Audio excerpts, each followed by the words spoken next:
Tahun 2017 saja, secara nasional sudah lebih dari 70% sertifikat tanah pribumi Muslim di Indonesia sudah berada di tangan orang Cina. Maka untuk menghentikan itu, pemilu 2024 wajib kita memilih Anies Rashid Baswedan dan Abdul Muhaimin Iskandar. Saya masuk penjara karena saya membahas bahaya penjajahan Cina. Tahun 2017 saja, secara nasional sudah lebih dari 70% sertifikat tanah pribumi Muslim di Indonesia sudah berada di tangan orang Cina. Apakah bapak-bapak dan ibu-ibu para jamaah Masjid Al-Ikhlas membayangkan bagaimana kita menghentikan kemungkinan terburuk itu? Maka untuk menghentikan itu, pemilu 2024 wajib kita memilih Anies Rashid Baswedan dan Abdul Muhaimin Iskandar. Ya, kok pada pucat? Nggak setuju? Nggak setuju? Ya udah nggak apa-apa, kasih aja sama anak yang baru kemarin diajak debat nggak berani.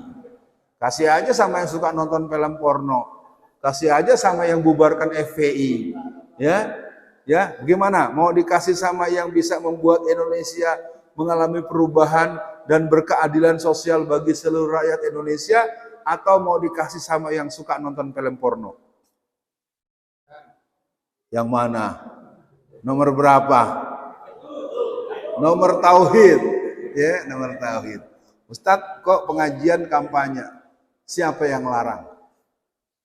Tunjukkan pada saya larangannya. Ya, kita ini kadang-kadang ketakutan dengan bayang-bayang yang tidak ada peraturan, termasuk musim Covid. Saya tanya jamaah, kemarin musim Covid ini karpetnya digulung? Digulung nggak? Siapa yang nyuruh?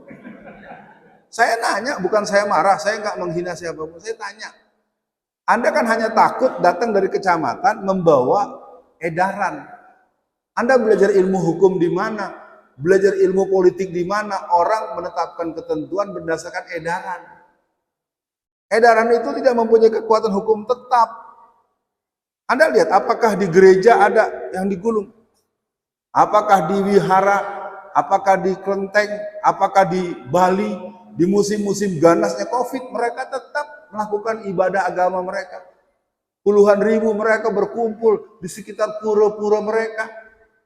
Ada dengar tokoh-tokoh orang Hindu ditangkap? Halo? Kenapa tidak? Kenapa yang ditangkap hanya tokoh Islam? Karena orang Islamnya itu gampang ditakut-takutin. Awas.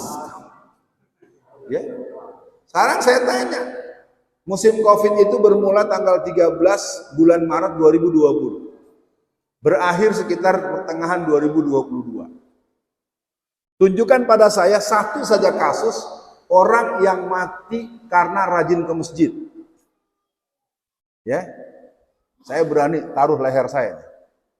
Sebutkan di masjid mana ada orang mati rajin ke masjid jadi mati Covid. Sebutkan. Kalau jamaah masjid ada yang meninggal karena Covid, ya. Tapi orang mati gara-gara ke masjid tidak ada. Saya tidak bergurau, Anda boleh cross check. Di Amerika ada 50 negara bagian.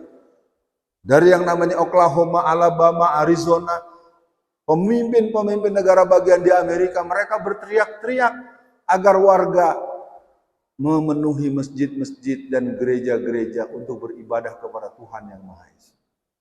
Di Jerman, 2 pekan ketika musim Covid berlalu, ada masjid besar milik kaum imigran Muslim, masjid yang sangat besar, kemudian mereka menggembok dari luar, dikunci dari luar, tidak ada akses masuk, tidak ada akses keluar. Masjid yang daya tampungnya ribuan orang ditutup. Dalam hitungan 2 pekan, terdengarlah suara orang sedang murattal, orang sedang kiroah dalam masjid. Akhirnya pengurus masjidnya membuka kembali pintu dan mereka mengadakan sholat sunnah taubat. Jamaah yang berbahagia, saya ingin katakan pada pertemuan malam ini, kita umat Islam mempunyai pedoman yang jelas yang bernama Al-Quran. Syahrul Ramadan allazi unzila fihil Quran hudan linnasi wa bayyinatin minal huda wal furqan. Zalikal kitabul la raiba fihi hudan lil muttaqin. Jadi malam ini saya himbau buat seluruh jamaah. Mulai hari ini yang harus kita cabut dari hati kita adalah rasa takut yang tidak beralasan. Ya, kita punya masjid bagus, masjid masyarakat, gagah, perkasa.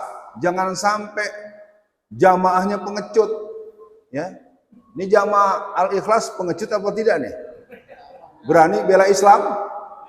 Berani menangin Anies Rashid Baswedan? Siap berjihad untuk Islam?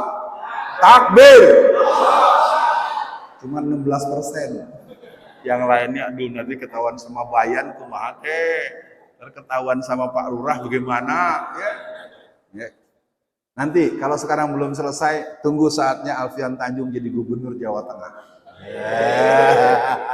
Kalau sekarang masih takut-takut. Kalau yang ngisi pengajian di gubernur, siapa yang berani ganggu? Ya, kalau Bapak nggak setuju, Bapak maju duluan.